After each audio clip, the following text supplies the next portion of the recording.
Hi friends, అందరూ ఎలా ఉన్నారు? నేనైతే చాలా బాగున్నాను ఫ్రెండ్స్. ఇప్పుడైతే చూస్తున్నారు కదా, గుత్తి వంకాయ అయితే చేస్తున్నాను ఫ్రెండ్స్.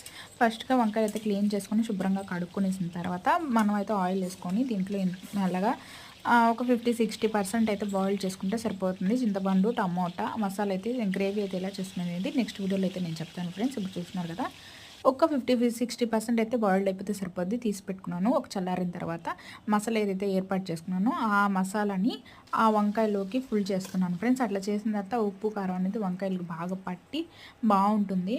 చూస్తున్నారు కదా, తిరగమాత వేసేసుకున్న తర్వాత మసాలా మిగిలిన మసాలా అయితే మనం వేసి ఆ నూనెలో వాడి చేసుకున్న తర్వాత ఆ వంకాయలను కూడా వేసుకున్న తర్వాత మంచిగా కలిపెట్టుకొని చింతపండు పులుసు కూడా కొంచెం వేసుకొని ఉప్పు కారం పసుపు అన్ని చూసేసుకున్న తర్వాత లాస్ట్కి మనకైతే గుత్తి వంకాయ అయితే ఇలా వచ్చింది ఫ్రెండ్స్. చూస్తున్నారు కదా, కానీ నేను ఒక్కదాన్నే చేసుకొని ఒక్కదాన్నే వీడియో పెట్టుకోవాల్సి వస్తుంది ఫ్రెండ్స్.